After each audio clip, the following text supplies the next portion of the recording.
దర్శనం అయిపోయింది కదా అని అర్ధరాత్రి బయలుదేరారు. ఎవరిది తప్పది? దేవుడు దర్శనం చేసుకుని వస్తూ యాక్సిడెంట్ అయింది అని దేవుడిని తిడతారు అందరూ. ఇది మానవకృత అపరాధం. దీన్ని భగవంతుడి మీదకి నెడుతున్నాం మనం. ఇక్కడ మనం ఆలోచించాలి.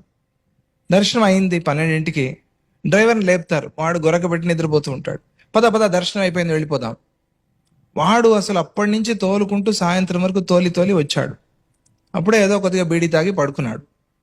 పడుకున్నవాడు నువ్వు లేపితే వాడికి నిద్ర లేదు, వాడు ఆహారం కూడా తీసుకోలేదు, టీతోనే బతుకుతున్నాడు వాడు. వాడికి ఒక భోజనం పెట్టించారా మీరు? వాడికి పడుకోవడానికి రూమ్ చూపించారా మీరు? దోమలు లేకుండా వ్యవస్థ చేశారా మీరు? ఏమీ చేయలే. డ్రైవర్ గురించి ఏం పట్టదు, డబ్బులు ఇస్తున్నాం కదా, బేటా ఇస్తున్నాం. ఇది వేరే, తోలాలి అంతే, నీ పని తోలు. లేపారు, పద పద పద, 4ంటికంతా బెంగళూరు చేరిపోవాలి, మళ్ళీ ప్రొద్దున 6ంటికి ఉద్యోగానికి వెళ్ళిపోవాలి మేము అని వాడిని తరుముతారు.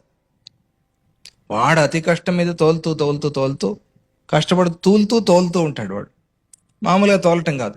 పోనీ ఎక్కిన వాళ్ళు వాడితో ఏమైనా మాట్లాడుతున్నారా? పోనీ ఒకటి ఏదైనా క్యాసెట్ పెట్టారా? వాడేదో క్యాసెట్ పెట్టుకున్నాడు, దాన్ని ఆపేశారు వీళ్ళు. ఎందుకు? వీళ్ళకి నిద్ర పట్టట్లేదు.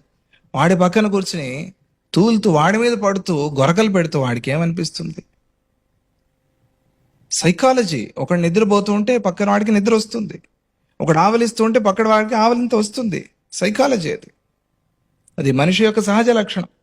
అలా తోలు అని వాడితో తోలించి 3 గంటలకు 4 గంటలకు యాక్సిడెంట్ అయిపోతుంది. అవుదా? వాడు మనిషే కదా. ఈ అపరాధాన్ని తీసుకెళ్ళి నువ్వు భగవంతుడి మీదకి నెడతావు. భగవంతుడు ఏం చేస్తాడు?